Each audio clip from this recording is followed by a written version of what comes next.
por abatimiento, vamos a decir que estamos en simetría de tipo geométrica, porque vean que no estoy hablando de carga, solamente geometría. Pero a veces las cargas ayudan, porque acuérdense que lo que nos interesa a nosotros tiene tarde o temprano que ver con las cargas.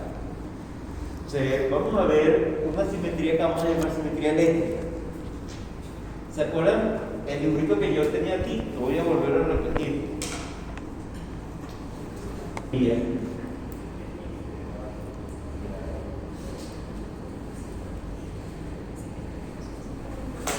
Tenía un semiplano 1. ¿Qué pasa si tenemos cargas localizadas allí? Noten que si hay simetría por abatimiento, habrá una carga que está a la misma distancia del eje de simetría que otra. Siempre se presentan en pareja. ¿Qué pasa entonces con estas dos? Supónganse que el punto de observación se encuentra sobre el eje de simetría.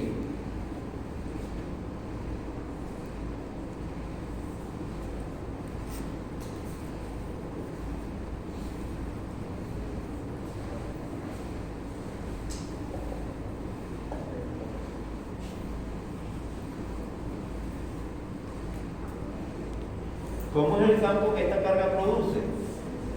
O sale de ella o se dirige hacia ella. Sale si la carga es positiva o se dirige hacia ella si la carga es negativa. Lo mismo ocurre con esto. Sale de aquí si la carga es positiva o se dirige hacia ella si la carga es negativa. ¿Qué distancia hay entre cada una de las cargas? Voy a llamar carga 1 y carga 2. ¿Qué distancia hay entre esas cargas y el eje de simetría? La misma, porque estamos suponiendo que hay simetría de tipo por la misma. Entonces, la distancia, vamos a poner si hay simetría, eje de simetría.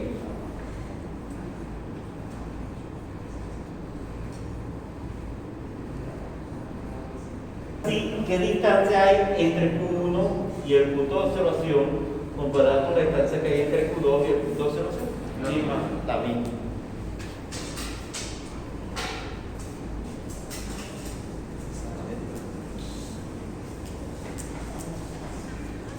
Ahora, el ángulo que se va a formar entre la línea que va de la carga al punto de observación y el propio eje siempre va a ser el mismo. Entonces, este ángulo es el término.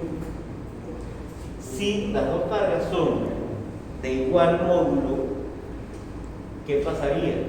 Igual módulo tengo dos posibilidades, o que sean del mismo signo, voy a pintarlas como si hubiesen sido positivas, tendría un campo así y un campo así.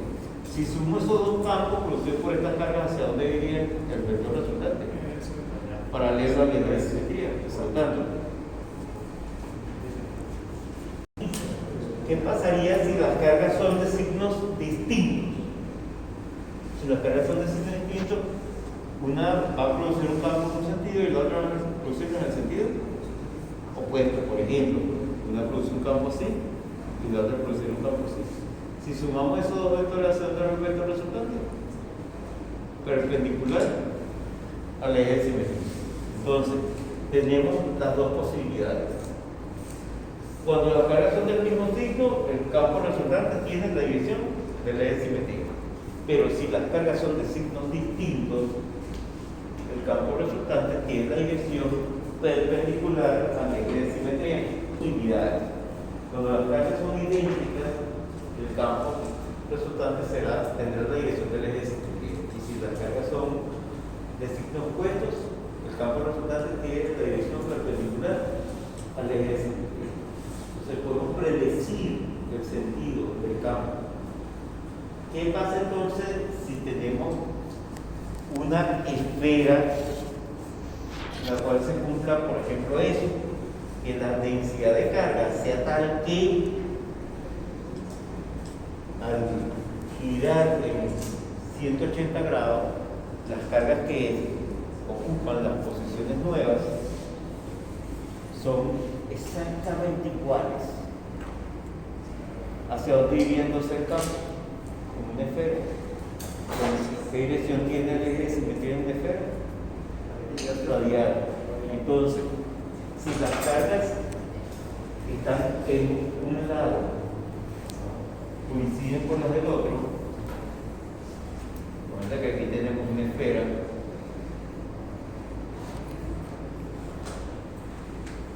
que aquí tengo un eje de simetría.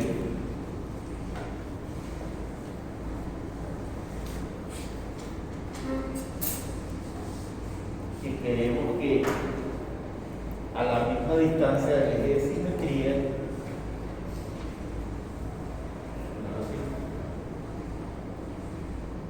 tendría un pedacito de carga, voy a poner diferencial de carga 1 y otro pedacito de carga diferencial de carga 2. Para que el campo sea radial, el diferencial de carga 1 debe ser igual al diferencial de carga 2.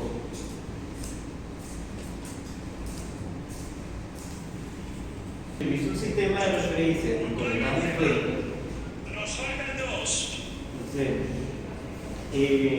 con ese sistema de referencia colocado la esfera en el origen de ese sistema de referencia, estas distancias se convierten en radios. La distancia radial, la distancia centro.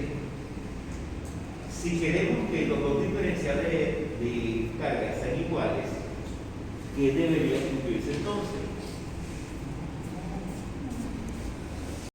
El diferencial de carga es ρ por el diferencial de volumen. Si tengo el diferencial de carga 1, será ρ en 1 por el diferencial de volumen. El diferencial de carga en 2 será ρ en el punto 2 por el diferencial de volumen. Si quiero que estos dos diferenciales de carga sean iguales, entonces llego a la conclusión que ρ en 1 debería ser igual a ρ. Pero ρ en 1 y ρ en 2 son funciones de qué cosa? Son funciones de R. Por lo tanto, esto es válido solo si la densidad es una función. Cuando la densidad es función de R, función de la distancia radial al centro de la esfera, entonces el campo que se va a producir es radial. Y si el campo es radial, ¿cómo serán las superficies equipotenciales? ¿Qué forma tendrá las superficies equipotenciales cuando el campo es radial? Recuerden que el campo es perpendicular a la superficie equipotenciales. Si el campo es radial, ¿hacia dónde van las superficies equipotenciales? ¿O qué forma tiene la superficie equipotencial? La superficie equipotencial serían perpendiculares a la dirección radial. La perpendicular a la dirección radial, ¿qué forma tiene? Una esfera. Las esferas son perpendiculares a la dirección radial. Por lo tanto, si se cumple esto, el campo es radial,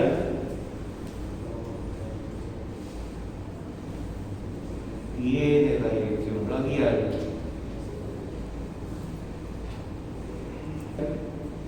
es solamente una función de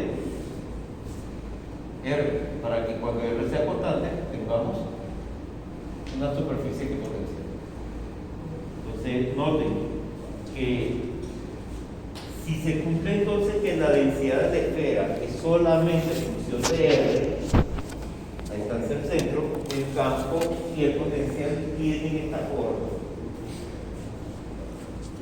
Si tenemos un cilindro infinito, podemos suponer algo muy, pero muy parecido.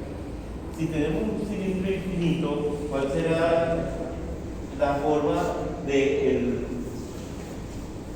diferencial? Bueno, lo vemos aquí. Imagínense que esto es el corte del cilindro y quiero que el campo sea radial. Ahora esta distancia no la llamaré R, la tendré que llamar Rho, pero hay cierto cuidado. Esta Rho, ¿qué representa en este caso? La distancia al eje Z, porque estamos coordenadas cilíndricas. Por lo tanto, cuidado, en este caso Rho es coordenada radial.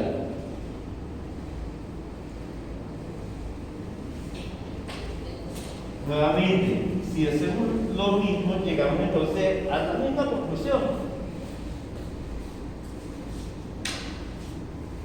Debe cumplirse esto, pero hay una diferencia. ¿Cuál es la diferencia? Que estas dos densidades, ahora van a ser densidades volumétricas de carga, no es Rho la coordenada radial. Y no va a cambiar con R, cambia con la coordenada radial, pero el sistema cilíndrico. Entonces, cuando eso ocurre, tenemos entonces que el campo es radial y el potencial solamente en función de carga. Entonces, si tenemos un cilindro infinito en el cual la densidad solamente cambia con la distancia al eje del cilindro, el campo es radial y el potencial es solamente en función de esa distancia. Ahora, hay otros casos especiales, pero esos casos no los solemos tratar nosotros, vienen en los libros. De hecho, la primera vez que yo en clase los vi, pero como el profesor Escalona no lo evaluaba, no lo seguí tratando. Esos casos dependen de si la situación es tal que el campo eléctrico sea tal que cambie con dos de las componentes, por ejemplo, cambie solamente la componente X y la componente Y. Campo eléctrico en un determinado punto. Si produce un campo radial, ¿cómo es la densidad? En ese caso, la densidad sería solamente en función de R, para que el campo sea radial.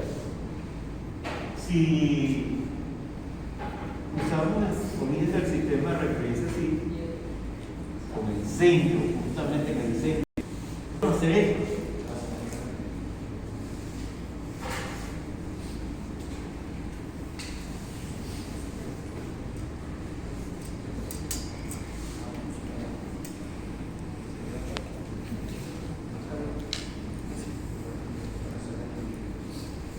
Bien, este producto escalar lo podemos realizar porque ya sabemos la dirección del campo radial. Si supiésemos una superficie gaussiana en la cual la componente radial del campo, que es la 1, fuese constante, podríamos realizar entonces el producto escalar y sacar esa componente radial. ¿Cuál es la forma de esa superficie gaussiana en la cual la componente radial se mantiene constante? Bueno, la componente radial es la función de qué cosa? Solamente del radio. ¿Cuál es el lugar geométrico de los puntos que tienen radio constante? El espacio. Una esfera.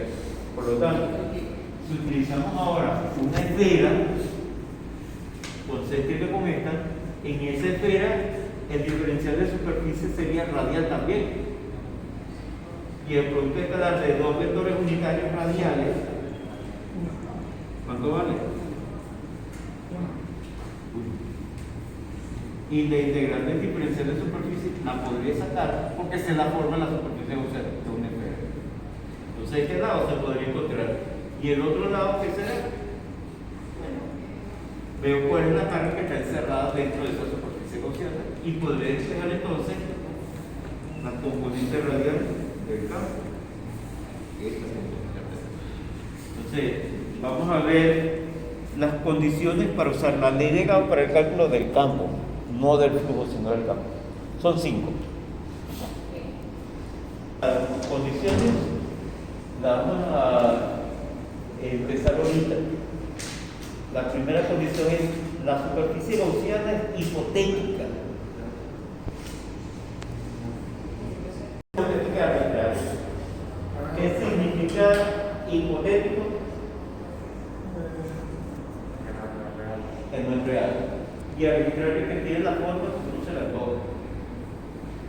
con tal de que sea gaussiana. O ¿cómo son las superficies gaussianas? Siempre suaves y cerradas. Ahora, esta es la primera condición. La segunda condición es la superficie gaussiana. Vamos a poner aquí SG. La superficie gaussiana debe pasar por el punto donde se desea conocer el campo. ¿Por qué eso es así? Es que este producto escalar se realiza de acuerdo a la superficie gaussiana. Y lo que vamos a despejar es el campo a partir de la ley de Gauss en la forma integral. Por lo tanto, siempre la superficie gaussiana debe pasar por el lugar donde se desea conocer el campo. Otra cosa interesante que va a ser útil es lo siguiente. Noten que esto es importantísimo porque si utilizo, por ejemplo, una superficie gaussiana por este lado y esta esfera es la fuente del campo, aquí no habría flujo, pero puede haber unas líneas de campo que la atraviesan. Entonces, ¿qué pasa? Si esto es igual a 0, no voy a poder despegar el campo, no importa que le exista. Debo contener la fuente del campo, las fuentes son las calles. Las superficies gaussianas deben cerrar una porción del esfera, porque ahí debe estar la calle. Ahora, otra cosa que debe ocurrir es que, obviamente, debo poder realizar este producto escalar. Y para realizar el producto escalar debo saber la dirección del campo eléctrico. Entonces, se debe conocer la dirección del campo eléctrico.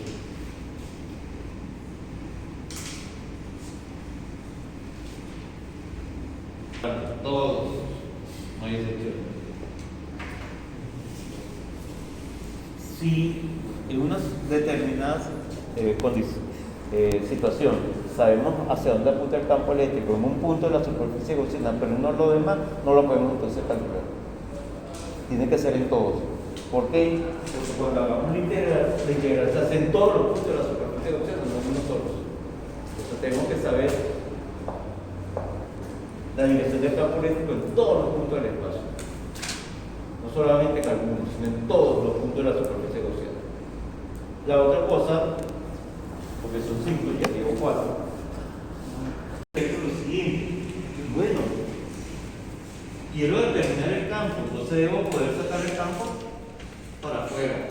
Pero es útil ver lo siguiente.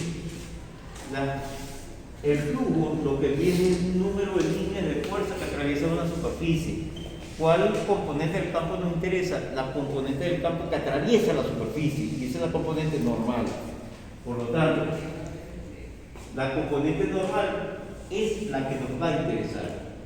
Si la componente normal es lo que interesa, y entonces le vamos a tener algo, que la componente normal debe ser pues, la única componente que atraviesa la superficie para poder sacar el campo, es decir, que la proyección del campo eléctrico en la superficie sea prácticamente nula. El campo eléctrico solamente tenga componente normal. Entonces, si el campo eléctrico solamente tiene componente normal, nosotros vamos a poder hacer cálculos, pero eso significa que en esa componente normal, para poder sacarla fuera de la integral, debe ser ángulo. ¿Cómo debería ser esa componente normal? Constante. Entonces,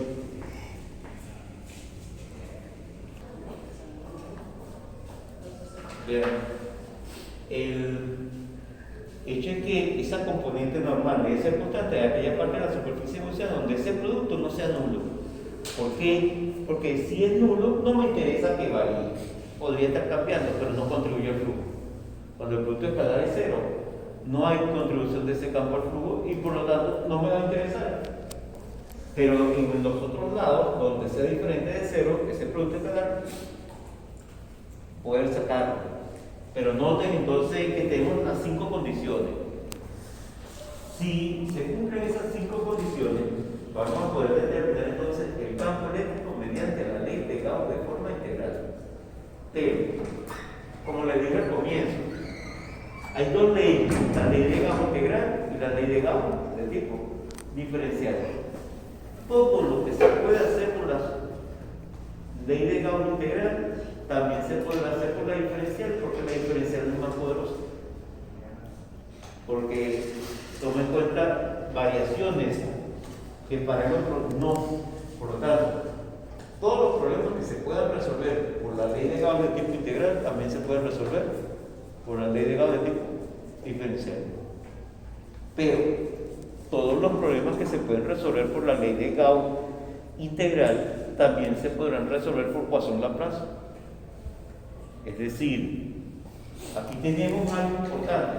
Muchos problemas los vamos a poder resolver por ley de Gauss integral, ley de Gauss diferencial, por la combinación de Poisson-Laplace y hasta por cálculo directo por la ecuación de superposición, la sumatoria de los diferenciales de Gauss. Entonces, tenemos muchas maneras de calcular algunos campos. Entonces, noten que son bastantes formas de hacer algunos cálculos, pero no todos son igual de fáciles o de complejos. El conjunto de métodos se basa en lo siguiente: orden de dificultad. Gauss integral es el más fácil. De todos, Gauss integral es el más fácil. De hecho, muchachos, Gauss integral lo debieron ustedes haber conocido en otra materia, en física eléctrica. Entonces, porque es el más fácil. Gauss en orden de complejidad le sigue Gauss de tipo diferencial, y Poisson-Laplace está en un grado distinto. ¿Por qué? Porque si uno observa la ecuación de Poisson-Laplace, es una ecuación diferencial que tiene esta forma.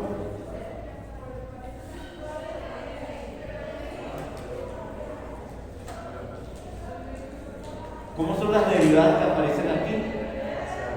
¿De orden? 2. Esta es una ecuación diferencial de segundo orden. En cambio, la ecuación diferencial que aparece aquí, estas son derivadas parciales simples.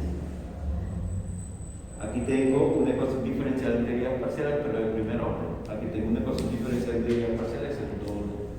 Aquí no aparece el campo, aquí no aparece el potencial. ¿Cómo podríamos vincular el campo con el potencial? Porque el campo eléctrico es menos gradiente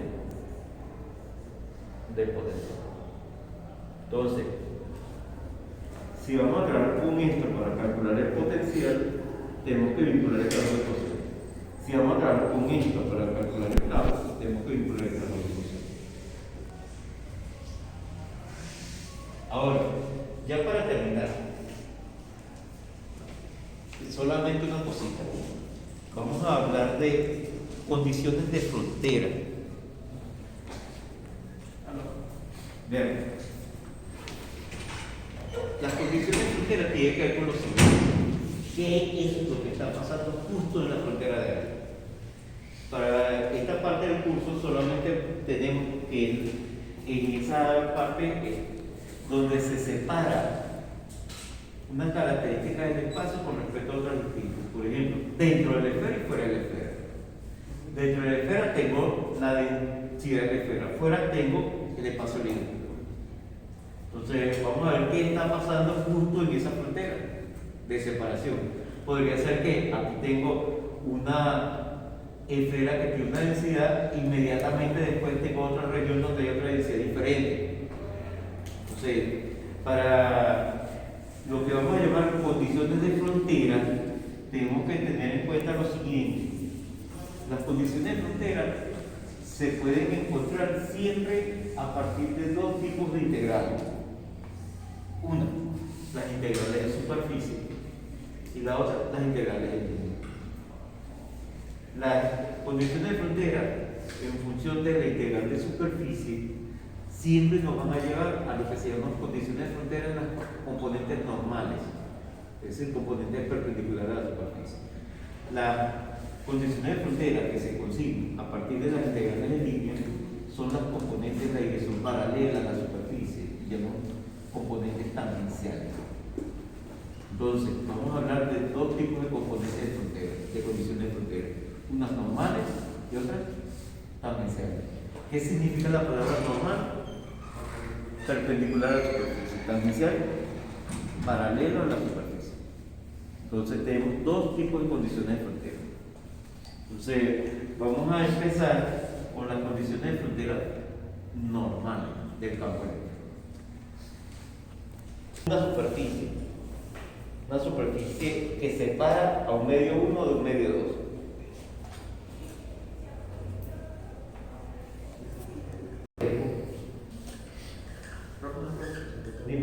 Al lado del cilindro hay como algo rojo. Si ponemos ahora un vector unitario normal, desde la superficie hacia el medio 1 voy a llamarlo N1, y desde la superficie hacia el medio 2, las componentes del campo eléctrico, la dirección normal, que es el producto escalar del campo por el vector perpendicular, están que son iguales solo si no hay densidad de carga superficial. Entonces, si no se dé separación entre el medio 1 y el medio 2 igual a 0, entonces la componente 2 en la dirección perpendicular a la superficie igual a la componente 1 en la dirección perpendicular a la superficie, que llaman componentes normales. Entonces, esta ecuación es la ecuación de las componentes normales del campo. Debe cumplirse esto, pero es interesante notar aquí una cosita. Por favor, cuidado. Si tenemos una densidad volumétrica de carga, ρ,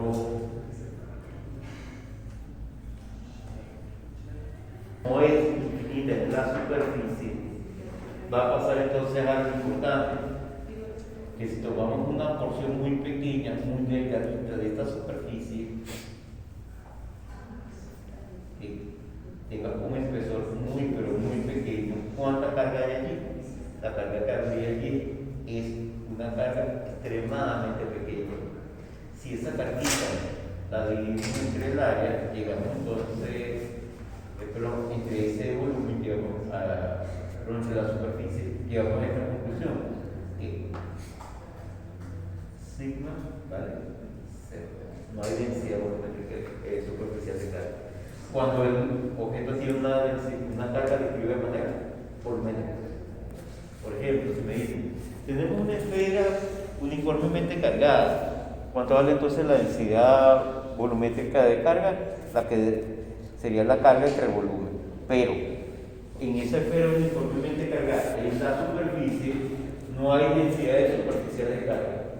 Y si no hay densidades superficiales de carga, el campo es continuo en la dirección normal. Entonces, eso es importante.